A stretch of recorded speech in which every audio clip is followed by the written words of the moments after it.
Bueno, hola a todos y bienvenidos a la parte 3 de la clase 2 de Reinforcement Learning. En la parte anterior nosotros estuvimos viendo los operadores de Bellman, las ecuaciones de optimicidad de Bellman y estuvimos charlando un poco sobre cómo definirlas, cómo calcularlas, cómo desglosarlas, su carácter recursivo, los diagramas de backup y todas estas cuestiones.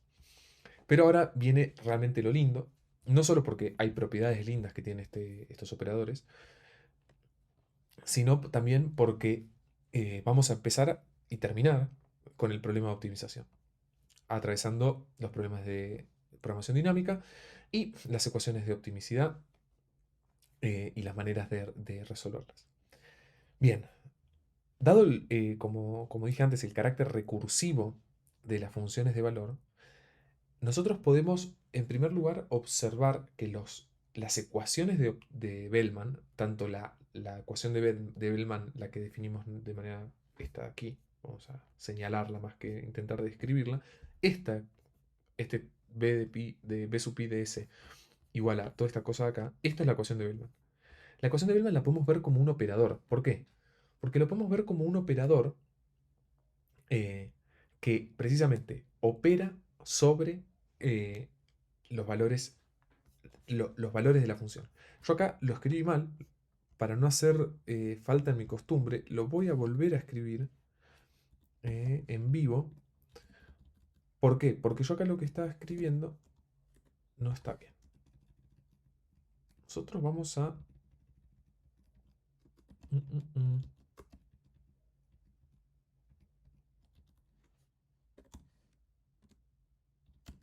Nosotros vamos a definir al operador como esto. El operador sobre el puntito, como se escribía, a ver si creo que era C dot. Sí, era C dot. Ahí está, perfecto. Vamos a poner C dot más que el puntito ese feo. Igual esto es producto escalar, no es el punto que quiero obtener, pero ustedes me entienden. ¿Qué es este operador? El operador opera sobre el puntito haciendo precisamente esta sumatoria de acá, esta integración de acá.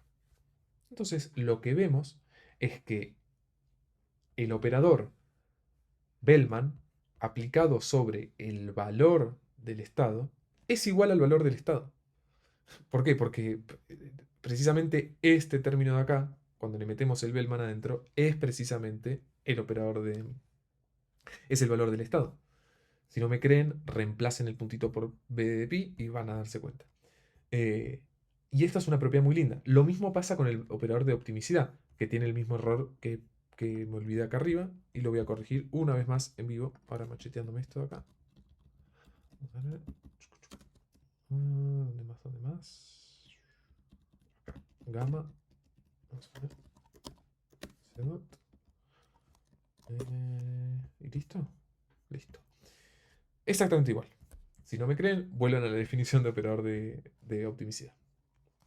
Y acá hay una propiedad muy linda que es, por ahí no se dan cuenta a primera, pero recuerden que b de pi para cada uno de los s es es precisamente una, una función. Entonces, otra vez, otra corrección en vivo, porque estos valores de pi son valores de pi para un s en particular. En realidad son válidos para todos los s que tenemos. Entonces, el valor el operador de Bellman aplicado sobre el valor del estado para un estado en particular, ¿no? Porque si no el valor del estado para ningún estado no tiene sentido, es solamente la familia de valores. Esto de aquí. El valor de pi aplicado a b sub pi. El operador de Bellman aplicado al valor del estado es igual al valor del estado. Y por ahí es difícil de darse cuenta porque esto sería interesante, pero hay algo muy, muy importante que es en operaciones numéricas que se llama punto fijo. Muchas veces en clasificación de funciones y tipo de funciones y demás, y operadores, hay algo que se conoce como punto fijo. Un punto fijo de un operador es básicamente un punto que al aplicarlo es igual al punto en sí, que es lo que está pasando acá. Entonces, es básicamente decir, f de x es igual a x. Yo acá puse un ejemplo canónico de punto fijo para que vean eh, propiedades lindas que tiene. Más que nada, ¿saben para qué? Para resolver para encontrar básicamente este punto fijo. Porque uno normalmente lo que tiene es un operador Y yo lo que quiero es obtener el punto fijo. En este caso es igual, en el operador de Bellman es igual. Yo ya tengo el operador de Bellman porque sé cómo usarlo. Ahora lo único que me falta es encontrarle el punto fijo. Te das que nuestro operador de Bellman no es una función convencional porque para cada estrategia yo tengo un operador de Bellman distinto. Sin embargo, hay propiedades comunes con los métodos numéricos para resolver precisamente los puntos fijos de una función que van a entrar en juego y ya lo veremos. Pero antes de eso, me gustaría mostrar el ejemplo típico que es esencialmente, nosotros tenemos una función, en este caso va a ser x al cuadrado menos 0.5 y nosotros queremos encontrarle el punto fijo. Es decir, queremos encontrar una x' tal que f de x', es decir, x' al cuadrado menos 0.5, sea igual a x'. El método, cómo funciona el método de iteración de punto fijo no es necesariamente importante ahora. Si quieren, pueden desglosarlo. No sé si lo llegan a ver, pero las iteraciones de punto fijo son muy, muy, muy sencillas y consisten básicamente en aplicar a la función sobre el punto mismo, sobre el resultado anterior. Es decir, partimos de un x0, calculamos f de x0 y ahora nuestro nuevo x va a ser f de x0. Y así continuamente. Es decir, tenemos algo muy parecido a agarrar y decir lo siguiente. Un método que lo que quiere mostrarnos es que es un método iterativo que nos dice la nueva estimación de mi punto fijo va a ser igual de mi punto fijo de x va a ser igual a esto de acá. X de n más 1 es igual a f de xn. Esto es lo que nos quiere decir esta función en particular. Lo que nos quiere decir esta función en particular es precisamente esto. Yo cruzo los dedos ahí para que suceda, para que funcione, y espero encontrar mi punto fijo con esta metodología de acá. Es decir, es una función iterativa que para encontrar el punto fijo lo que hace es separa en x0, que en este caso x0 es 0.7, lo podemos ver acá, este es el primer punto, y el tipo lo que hace es, dice, ok, voy a calcular x al cuadrado menos 0.5 de 0.7, y te da este valor de acá. Este valor de acá es un valor en i, que da cerquita de 0, entonces el tipo lo que hace es, dice, ok, ahora voy a evaluar la función en ese valor de ahí, y llega hasta acá. Y cuando llega hasta acá dice, ¿sabes qué? Voy a evaluar el valor de esa función en este punto de acá. Y hace lo mismo, y así, así, así, así. Y vemos que en este caso converge. Entonces, observamos que el hecho de que sea un punto fijo abre las posibilidades a que podamos usar métodos no necesariamente y estrictamente similares a este método de punto fijo, porque este es un método muy sencillo, para funciones que no cambian con el parámetro que se está intentando analizar. Pero en esencia, la intuición que tenemos que tener detrás de esto es que está sucediendo algo parecido a esto. Está sucediendo una convergencia bastante parecida a la que se observa acá. Estamos rodeando nuestro valor de verdad. Y cuando nos acercamos lo suficiente, cuando le hacemos zoom acá, decimos, ¿sabes qué? Estamos bien. No, no, no nos insistas más. De hecho, el valor de punto fijo debe ser muy parecido a 0.375. Así que vamos a empezar desde ahí. A ver qué pasa. Y miren, al instante llegamos. Ahí, de hecho, 0.375.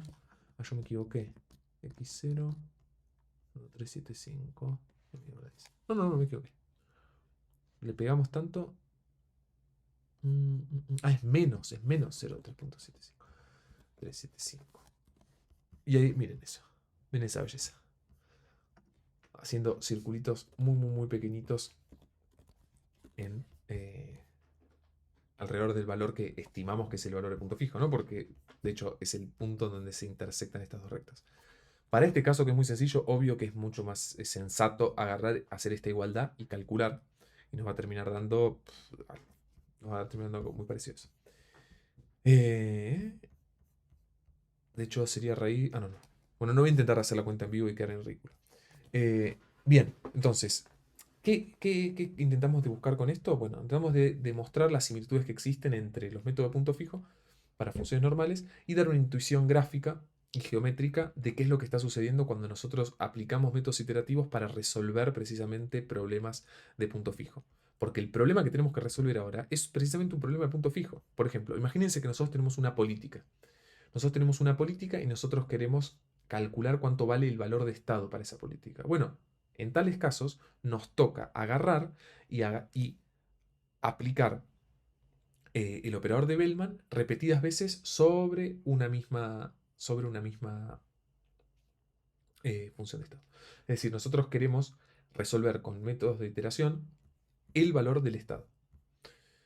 Bien, ahora pasamos, habiendo descubierto que las iteraciones de punto fijo y que el hecho de que los valores de estado sean puntos fijos del operador de Bellman, nos toca analizar de más de cerca un teorema muy importante que se llama el teorema de la mejora de la política.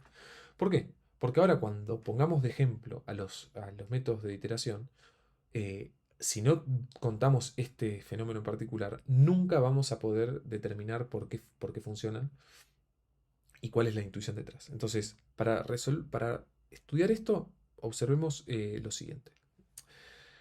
Primero la definición y después un ejemplo bien sencillo para descubrir cuál es la intuición detrás del teorema de la mejora de la política, que es PIT por Policy Improvement Theorem, si no me equivoco, en inglés. Entonces, el teorema de la mejora de la política lo que nos dice es que yo tengo que comparar dos políticas, ¿no? Tengo a pi y tengo a pi prima. A pi prima le corresponde que para el valor de la acción para todos los estados de S y la acción que está determinada por la política, que entonces es pi prima de S, si el valor S de acción es mayor a todos los otros valores de estado, entonces el pi prima va a resultar tal que el valor del estado para pi prima va a ser mayor a todos los otros. ¿Qué quiere decir esto? O sea, miren bien al valor de la acción. Acá el subíndice es pi, no es pi prima. Esto quiere decir que este valor, lo que está intentando representar es decirme, che, solo por esta acción, en vez de agarrar y elegir una acción arbitraria, elegime la acción que elegiría esta pi prima en este estado. Y después, sí, seguí con la estrategia pi, no tengo problema. Después seguime con la estrategia pi, estamos todos bien. Si para todos los estados ese valor de acción es mayor al valor de estado de pi, entonces podemos decir que el valor de estado para esa nueva política va a ser siempre mejor. Y esto es precisamente lo que queremos. Nosotros queremos encontrar estrategias políticas que sean mejor que la que teníamos antes. Más si entendemos que vamos a hacer este proceso iterativo. Por eso la importancia de determinar la naturaleza iterativa de la resolución del problema de punto fijo para los operadores de Bellman. Una papa en la boca nuevamente, no se entiende nada. ¿Qué es lo que estamos diciendo? Lo que estamos diciendo es muy sencillo y muy intuitivo si lo planteamos con un ejemplo sencillo.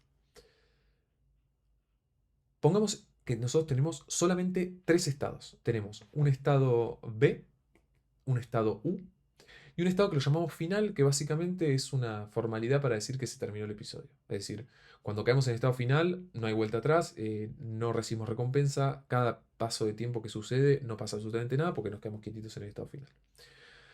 Bien, tenemos dos posibles acciones, izquierda y derecha. No le hagan caso a realmente la representación de si está a la derecha o a la izquierda. Son solamente dos acciones. Podrían llamarlas acción 1, 2. Se llaman derecha e izquierda. Y las reglas de transición son las siguientes. Las reglas de este mundo en particular es que si yo llego a ir de B a U tomando... eh, si yo llego a moverme de B a U, yo recibo cero recompensa. Es decir, la recompensa es determinística. Cada transición de acá tiene más cero. Perfecto. Cada transición al estado final desde B tiene recompensa menos 1. Es decir, si yo llego a tomar la acción izquierda en B, siempre llego a U. Si llego a tomar la acción derecha en B, siempre llego al estado final, o sea, siempre termina mis cosas, mi episodio, perdón, y tengo el perjuicio de menos 1. Tengo una recompensa negativa de menos 1. Si estoy en el estado U, no importa qué acción haga, yo siempre voy a terminar el estado final y voy a recibir de recompensa más 1. Entonces, ahora supongamos que nuestra primer política es que para todo par de estado-acción SA, es decir, tanto para B como para U, eh, De hecho, esto lo escribí bastante mal. Esto no es la combinación de estado y acción. Acá aprendemos todos al mismo tiempo. Esto es así. La política cero, la política, acuérdense que es un mapeo entre estados y acciones. Entonces lo que había escrito estaba mal. ¿Por qué? Porque estaba poniendo argumento a la acción. No tiene gollete. Entonces, ¿qué quiero decir con esto? Quiero decir que, ¿cuál es la acción que voy a tomar para cada uno de los estados? Bueno, la primera política con la que vamos a empezar este proceso iterativo, si quieren, es una política que es bastante tonta y que dice voy a ir a la derecha siempre. ¿Ok? Entonces, esa política va a la derecha siempre con probabilidad 1 y va con probabilidad 0 a la izquierda. Intentemos calcular los valores de estado para cada uno de los estados siguiendo esta política. Entonces, calculemos b de pi sub 0 de b, calculemos b de pi sub 0 de u. Yo acá ya lo escribí y no puse ninguna cuenta y demás, porque es muy sencillo, digamos. Supongamos también otra cosa que no aclaré, que nosotros no estamos descontando. Ah, sí lo aclaré. Dice, no estamos descontando. Supongamos que la interacción, al ser episódica, vamos a poder no descontar. Es decir, el retorno va a ser simplemente la suma de todas las cosas. Como el gamma es igual a 1, 1 a la k da 1 siempre, entonces nosotros estamos sumando solamente las recompensas. Entonces lo que digo, ¿por qué digo tan fácilmente que el valor del estado de B es menos 1? Y porque miren, nosotros estamos en B. Nuestra política siempre es ir a la derecha. Siempre la derecha tiene valor menos 1 y siempre llegamos al estado final a partir de eso, entonces siempre nuestra recompensa es menos 1. Siempre, por el fin de los tiempos. Ahora, ¿cuál es el valor del estado U? Bueno, el valor del estado U es siempre que vamos a la derecha, vamos a llegar al final, al igual que a la izquierda, y recibimos una recompensa más 1. Como llegamos al estado final, nunca más nos movemos de ningún otro lado y termina nuestro episodio. Ahora llega una parte un poquito más difícil, pero sigue siendo extremadamente sencilla, que es el valor de la acción. Recordemos qué es el valor de la acción. El valor de la acción es esto, yo me agarro, me caso con una acción, en un estado en particular yo me caso con una acción y me pregunto, ¿cuánto vale ese par estado-acción? Entonces, yo digo, olvídate de la política al menos por el primer paso. Y decime, si yo estoy en el estado U y voy a la derecha, ¿qué valor tiene ese par estado-acción? Y alguien va a agarrar y te va a decir, che, mira, sin importar la acción que tomes, la derecha y la izquierda van a tener resultado 1. Porque aparte, una vez que vos accionaste, llegaste al estado final, no hay futuras acciones. Entonces es muy fácil ver que para la combinación estado-acción en el estado U, es decir, Q de pi sub 0 de U derecha y de U izquierda, siempre va a ser igual a 1. Pero ahora veamos el estado B, que es el estado más interesante. ¿Qué pasa si nosotros calculamos el Q de pi sub 0 de B, estando en B, a ir hacia la derecha? Lo mismo que en el caso de U para la derecha o izquierda, porque una vez que accionamos la derecha, tenemos una recompensa menos 1 y termina la cosa. Es decir, no podemos seguir con nuestra estrategia pi 0. Pero ahora miremos qué pasa si vamos hacia la izquierda. ¿Qué dice el estado de acción? El estado de acción te dice, calculame el valor del retorno si tomo la acción A en el estado S y después sigo la política. Entonces, en este caso sería, che, estoy en B. Yo sé que la política es ir a la derecha, pero estoy queriendo calcular el valor de la acción izquierda en B, siguiendo la política pi 0 en el estado siguiente. Entonces alguien te dice, ok, genial, listo. ¿Querés calcular el valor de la acción izquierda en el estado B? Te dejo hacer la acción izquierda en el estado B por más que tu política no te lo deje. ¿Por qué? Porque estás queriendo ver cuánto vale en ese lugar la acción izquierda. Y vos ves que cuando tomás la acción izquierda te vas directamente a U. Y después sí seguís la política Picero, que es tomar siempre la derecha. Pero de nuevo, una vez más, la derecha siempre nos lleva al final y nos da recompensa más 1. Entonces tenemos que si tomamos la acción izquierda en el estado B, llegamos siempre a U con 0 recompensa y a eso le sumamos gamma, que es 1 a la 1, es decir, gamma por la recompensa de tomar la acción que nos determina la política Picero, que es ir a la derecha, que nos lleva siempre al estado final. Entonces ahí vemos que si bien nuestro valor para B es menos 1, nuestro valor de acción es 1 en B hacia ir a la izquierda. Y esto nos da una pista que dice, che, si estás en el estado B, es obvio que tenés que ir a la izquierda y después ir a cualquiera de las dos opciones. Realmente no es importante cuál porque todas terminan. ¿Por qué vas a ir a la derecha siempre? Entonces ahí vemos que nosotros podríamos armar un método iterativo que consiste básicamente en hacer esto. Primero, empecemos desde una política arbitraria, como esta. Voy siempre a la derecha. Y para ella calculemos todos los valores de acción. Es decir, todas las combinaciones. En este caso son, recuerden, dos valores de acción y dos valores de estado. Entonces es normal que tengamos cuatro valores de Q. Todas las combinaciones. U derecha o izquierda, B derecha, B izquierda. Bien. Entonces, ¿cuál es el método iterativo que nosotros queremos plantear? Nosotros decimos, ok, con la política que obtuvimos, calculemos un valor de la acción. Y una vez que calculamos el valor de la acción, elijamos que nuestra nueva política sea la política que maximiza el valor de la acción. ¿Por qué? Porque si yo elijo la política que maximiza el valor de la acción, yo estoy yendo en el sentido de mejora, por lo que nos dice el teorema de la optimización. El teorema de, perdón, la optimización no, el teorema de la política de la mejora, el PIT. Entonces, esto es realmente hermoso porque así con un ejemplo sencillo y con nuestra intuición nos damos cuenta de que la política que tenemos que elegir en el paso siguiente es la que nos dice, che, yo sé que vos no podés calcular valores de estado para la nueva política de, por ejemplo, ir a la izquierda en B y ir en cualquier dirección en U, porque no lo calculaste todavía. Entonces yo te digo, ¿sabes qué? No te preocupes. Definime la nueva mejor política como la mejor acción que puedo tomar en cada uno de estos en el primer paso y después sí, sumale los valores descontados de los retornos que esperaría si me manejo con la política vieja. Entonces uno entiende que lo que estamos queriendo hacer es agarrar y elegir la mejor acción dado una política. Y una vez que definimos la mejor acción, definimos nuestra nueva política para cada uno de los estados. Por ejemplo, en el estado U, la política de ir siempre a la derecha nos va a beneficiar igual que ir a la izquierda, entonces probablemente la dejemos ahí porque va a ser igual a la política nueva de ir a la izquierda, en B.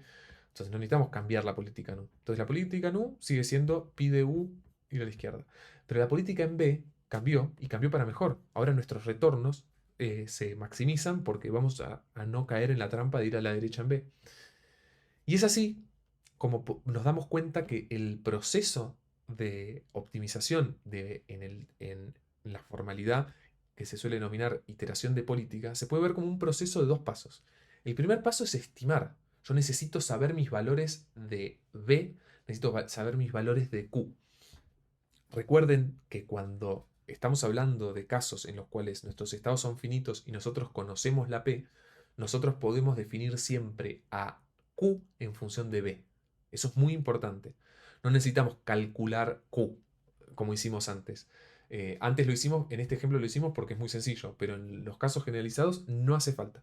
Realmente con tan solo agarrar y calcular B, es posible calcular Q porque hay una relación directa con la función de transición. Con la dinámica del mundo en realidad, con P.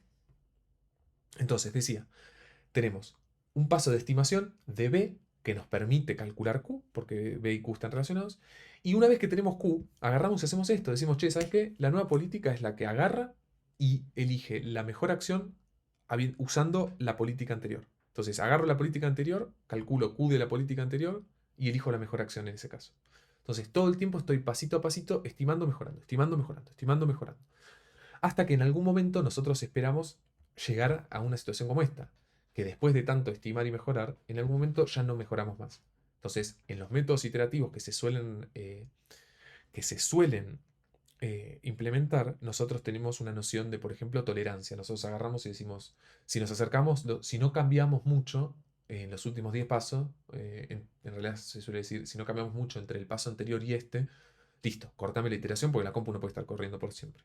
Entonces se suelen poner dos criterios, que esto lo han visto seguramente en las clases de matemática para IA, los que la cursaron, que es que en cualquier proceso de optimización, las reglas que se usan para los métodos iterativos suelen ser dos, para cortarlos, digamos. Las reglas para cortarlos suelen ser dos. Una es la tolerancia, es decir, que nosotros queremos que nuestra optimización siga sucediendo a lo largo del tiempo, es decir, queremos que haya una optimización en sí. Y la otra es un paso de, es una cantidad máxima de pasos de iteración que queremos hacer en nuestra implementación iterativa, valga la redundancia.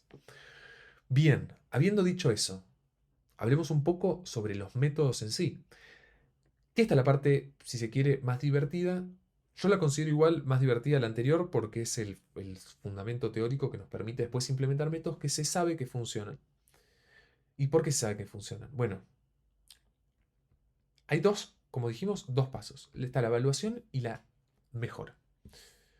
Vamos a estudiar estos dos problemas, la evaluación y la mejora, que yo ahí le puse control, ¿por qué? Porque cuando hablamos de control, como se habla muchas veces en teoría de control, consiste básicamente en saber las acciones a tomar dadas las circunstancias con un objetivo claro en mente. En el control cibernético, en el control normal, nosotros lo que estamos siempre queriendo hacer es encontrar la acción que nos permite acercarnos de la mejor manera posible a una señal de referencia. En el caso de Reinforcement Learning, estimando que nuestro objetivo es maximizar los retornos, dado una señal de recompensa que tiene nuestro mundo, el control se entiende como encontrar la política que mejora ese retorno. Y bueno, entonces, antes de empezar con el control, necesitamos evaluar, como dijimos. Entonces, primero necesitamos básicamente completar, como cualquier sistema, como cualquier método iterativo, generalmente el paso cero es una política arbitraria. Entonces, el paso cero suele ser, elijo cualquier cosa. Bien, elijamos cualquier cosa. Al elegir cualquier cosa, yo puedo empezar mi proceso iterativo de estimación de mi valor. Y esto, nuevamente, robado del libro, tiene la siguiente forma funcional, tiene la siguiente especificación. Recuerden que especificación es lo distinto, digamos, es como si alguno de ustedes estudió programación orientada a objetos, la especificación sería la especificación de una clase abstracta, por ejemplo, y la implementación es precisamente que se instancie una clase de... Bueno, las clases abstractas precisamente no se instancian. Fue un ejemplo malo. La definición de una clase es la especificación.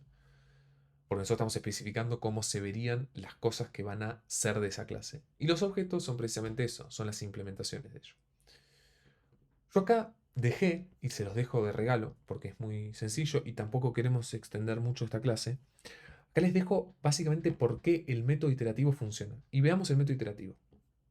Pero antes, veamos de nuevo cuál era el método iterativo en esta función de acá. El método iterativo para la iteración de punto fijo era agarrar el valor anterior y meterlo adentro de la función, y ese nuevo resultado va a ser el nuevo valor que vamos a agarrar y meter acá adentro y volver a sacar y meter y sacar. Lo mismo sucede para lo que se nos propone como manera iterativa de hacer una evaluación de la política. Evaluación de política, ¿por qué? Porque nosotros tenemos una política que va a ser pi sub 0, que la elegimos al azar al principio, normalmente, o podemos tener la idea buena de elegir una buena política para arrancar, porque qué mejor que arrancar con algo, ¿no? Para aprender.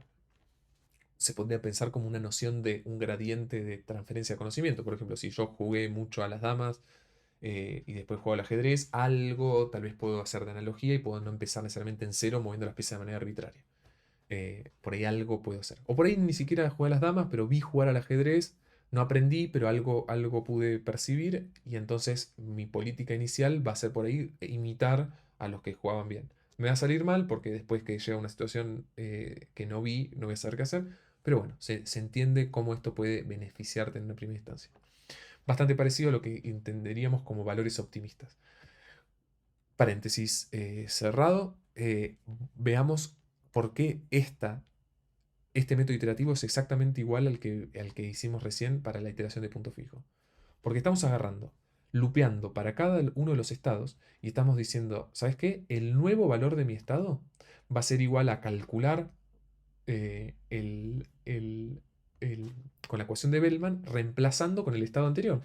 Entonces, este BDS es precisamente el valor anterior, el que calculé con el paso anterior de tiempo. Entonces estoy usando si se quiere, el n-1, la actualización anterior que he hecho.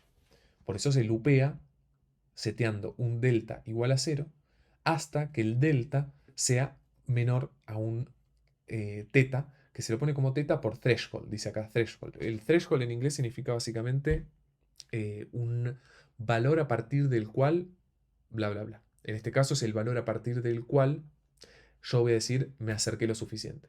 Entonces suele ser un número mayor a 0 y suele ser comparado con un valor que es un valor absoluto, ¿no? Porque yo quiero comparar distancia. Entonces, yo acá qué hice y por qué usé el módulo typing de Python. Porque yo lo que quiero mostrarles es que a la hora de implementar estos métodos, la especificación se ve así, se ve, yo recibo una política, recibo una función de transición, recibo un estado inicial, recibo un delta y recibo un gamma. Y yo ya puedo devolver una nueva, un nuevo estado. Bien, como les dije antes, esto es más un regalo, por ahí un regalo feo que les estoy dando, pero es muy, muy, muy sencillo. Esta es la demostración de por qué este método funciona. Y básicamente se basa en que el operador de Bellman es un operador que se llama operador de contracción, que quiere decir que cuando yo aplico el operador a una variable b y después se le aplico a una variable u, la distancia que existe entre ellos, olvídense este infinito de acá si no conocen la norma infinito. Imaginen que es una distancia. Esa distancia va a ser menor a gamma por la distancia entre los dos bichitos. Entonces, es como yo te diga, tengo dos puntos acá, les aplico una operación matemática a los dos y el resultado es que se acercan. La vuelvo a aplicar sobre esos puntos y se acercan. ¿Qué es lo que pasaba en algún sentido acá? Este operador, el operador de aplicar sobre un punto esta función, es una contracción, porque si lo ven, todo el tiempo se está achicando. ¿Se está achicando qué? Se está achicando la distancia entre los dos puntos a los que lo estoy aplicando. Bien, esta propiedad linda es la que nos permite garantizar que nosotros vamos a estar obteniendo siempre, siempre, siempre el valor óptimo.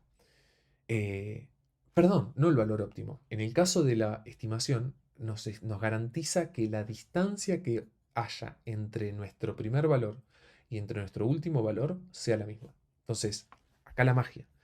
El operador de Bellman tiene como punto fijo al valor del estado, es decir, a b sub pi. Entonces, b de pi es igual a el operador de Bellman aplicado a b de pi. Entonces, si yo agarro una iteración k y le resto b de pi, va a ser igual a aplicar el operador. Pero el operador es un operador de contracción, entonces tiene que ser menor a la distancia que existe entre qué? Entre el operador, entre los argumentos de mi operador, que es bk más 1 menos b de pi. Y puedo seguir así puedo aplicar esta misma regla hasta el infinito, perdón, no hasta el infinito, hasta el paso késimo, y me doy cuenta de que la distancia que va a existir entre mi paso iterativo k y mi valor real, yo lo puedo medir, lo puedo determinar como un valor que va a decrecer como gamma a la k. Es decir, va a decrecer como nuestro factor de descuento a la k. A medida que pase el tiempo, estamos garantizados a llegar a un lugar muy cerca de nuestro valor real. Y como en cualquier aplicación de ingeniería, suficientemente cerca es suficientemente bueno. Es decir, no hace falta llegar al valor real. Si nos acercamos lo suficiente, a fines prácticos es exactamente lo mismo. Habiendo dicho esto, acá dejo una implementación bastante sencilla para el ejemplo de V de precisamente este algoritmo de acá. Véanla con tiempo, no es nada del otro mundo. Lo que hago al definir estas matrices de acá es definir la política, defino la función de transición, defino la recompensa y demás. Yo lo que quiero determinar con esto es precisamente esto, el valor de cada una de las acciones. Acá pueden jugar, pueden modificar las políticas de acción, pueden modificar y poner 1 y 0 acá y van a ver cómo cambian los resultados. En el caso de 1 cambia absolutamente nada, así que no sé para qué cambie ese, pero si cambiamos, por ejemplo, el valor de b, esto está al revés, esto debería estar, vamos a ponerlo así. Supongamos que b lo cambiamos para que siempre vaya a la izquierda, deberíamos obtener un valor de 1, y si no, syntax warning, mirá, ¿qué hice ahora? Volví a la coma. Ahí está. Y obtenemos, como dije, un valor de 1. Es decir, para el estado U tenemos 1, para el estado B tenemos 1 también, porque la política que estamos siguiendo es ir siempre a la izquierda. Por eso, probabilidad 1 de ir a la izquierda. Jueguen con esto para ver cómo se modifica el valor de esta acción a la hora de...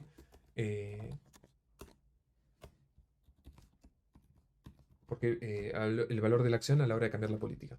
¿Por qué puse -1? Porque, bueno, para la implementación es necesario definir el estado final, porque el algoritmo iterativo necesita iterar también sobre el estado final en algún sentido. Es un estado al que llega y con una función de transición que siempre vuelve a lo mismo. Es una sutileza de implementación, por eso acá recién hice el slice para que no se imprima, porque lo que nos interesan es U y B.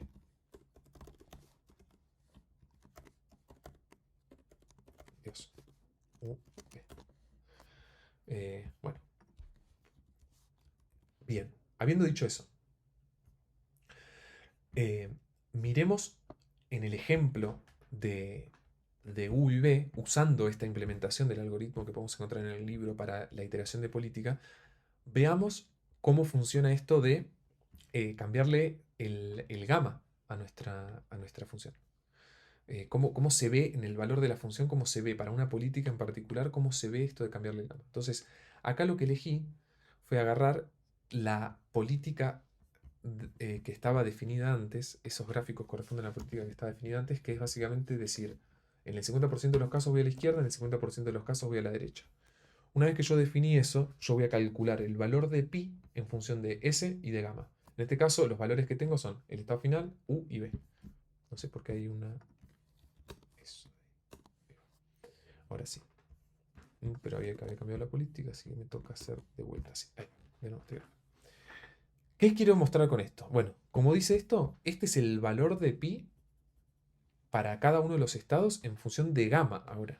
Entonces, ¿qué me quiere decir esto? ¿Qué me quiere decir esto? ¿Cuánto voy a descontar los retornos futuros? Entonces, cuando no los descontábamos, nosotros sumábamos todo y nos terminaba quedando que en este caso la recompensa va a ser 0. ¿Por qué? Porque ahora la recompensa es para la política, voy mitad de las veces a la izquierda, mitad de las veces a la derecha, en este caso. Entonces, la mitad de las veces consigo 1, porque voy izquierda y después sí o sí tengo que llegar acá, entonces tengo 1. Y la mitad de las veces voy a la derecha, entonces tengo -1. Entonces, 1 más 1, 1 más -1 da 0. 0 dividido la cantidad de tiradas da... Perdón, 0 dividido la cantidad de tiradas, no. 0 es el valor de retorno que obtengo en un episodio. Entonces, en esas circunstancias, yo sé que voy a tener un valor igual a 0.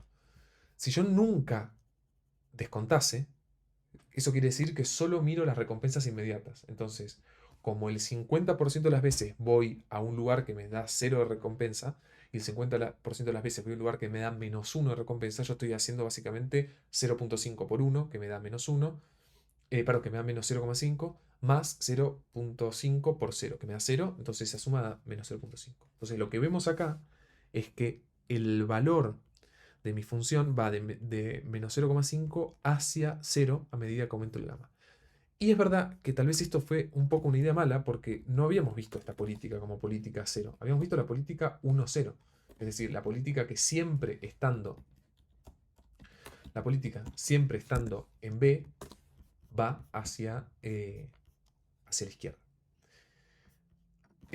Perdón, y estoy mintiendo de vuelta. La política era siempre voy hacia la derecha. La política que siempre voy hacia la izquierda en B es la política óptima. Entonces, reformulo. La política que queremos evaluar es la que vimos como pi sub 0, que es esta de acá. Vamos a ponerla acá por las dudas también, aunque no cambie nada.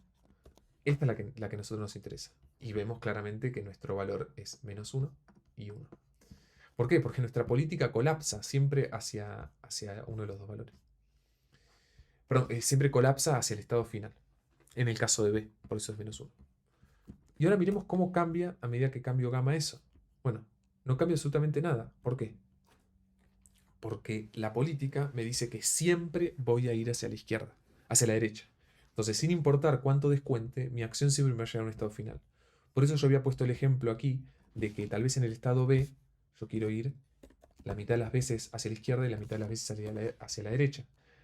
¿Por qué? Porque me interesa a mí ver este fenómeno. Me interesa ver a mí el fenómeno de que a medida que tomo en cuenta con más ganas el valor de retorno que obtengo en los futuros estados, es decir, a medida que yo aumento mi factor de descuento para contemplar futuros retornos, y no solamente preocuparme por recompensas inmediatas, yo veo cómo va creciendo mi valor de función porque estoy tomando en cuenta el +1 que me llega del estado U. Habiendo dicho eso, es muy importante reformular qué es este proceso de mejora para ir terminando con nuestro ejemplo V, llamémoslo ejemplo ultravioleta. Nuestro ejemplo ultravioleta, a ver si podemos pintar acá de violeta. Vale. Sí, vamos a pintar todo de violeta, porque es nuestro ejemplo ultravioleta. No, no vamos a pintar todo de violeta porque no se va a diferenciar. Pero ¿saben qué? Vamos a pintar de violeta al estado B, que es el estado de mayor interés en este caso, porque es el estado que logró una mejora. Nuestro problema V, ¿cómo se mejora? Bueno, lo vimos antes. Lo que necesitamos hacer es agarrar y elegir la acción que maximiza nuestro valor de acción. Hay o sea, una vez que tengamos esta mejora, no hace falta implementar ningún algoritmo extraño más que, o sea, no es iterativo, la optimización no es iterativa. ¿Por qué? Porque una vez que está definido el valor del estado, nosotros podemos calcular el valor de la acción y una vez que está el valor de la acción podemos hacer esto de acá. Y una vez que recorremos toda la tabla de acciones posibles, nosotros ya tenemos la nueva política. Y cuando tenemos la nueva política, ahí sí, enchufamos la nueva política, que va a ser una matriz parecida a esta probablemente, y vamos a calcular los nuevos valores. Vamos a volver a calcular los valores de acción, vamos a volver a calcular el argumento máximo y vamos a volver a iterar. Y así hasta que lleguemos a un punto donde digamos, está bien. Con eso nos conformamos. ¿Qué es lo que queda para decir? Lo que queda para decir es que existe una demostración exactamente similar, con una pequeña sutileza, pero prácticamente igual para determinar por qué hay un método muy, muy, muy parecido al que estamos viendo acá, pero en vez de usar el operador de Bellman, o sea, esta ecuación de acá, usa el operador de Bellman. Nosotros podemos usar, en este caso, no solo el operador de Bellman, podemos usar el operador de optimicidad. Y cuando usamos el operador de optimicidad, lo que resolvemos es que estamos logrando encontrar el valor óptimo. O sea, es lo mismo que lo de antes, en vez de estimar para una política fija, nosotros estamos calculando el valor óptimo. ¿Por qué? Porque el punto fijo del operador de Bellman de optimicidad es precisamente el valor óptimo.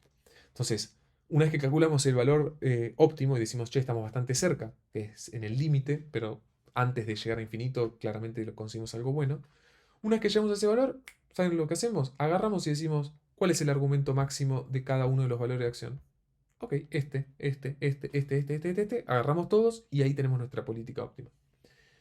Va a quedar como ejercicio para ustedes optativo demostrar esta igualdad y les voy spoileando que para la clase siguiente ya nuestros universos no van a ser tan lindos. Nuestros universos por ahí no tienen una manera tan sencilla de definir P. Nuestros universos tal vez no tienen una recompensa a lo largo de todos los estados a partir de cada combinación. Tal vez todas estas cosas haya que estimarlas de otra manera. Y la pregunta que les hago a manera de spoiler es, ¿cómo piensan que las vamos a estimar?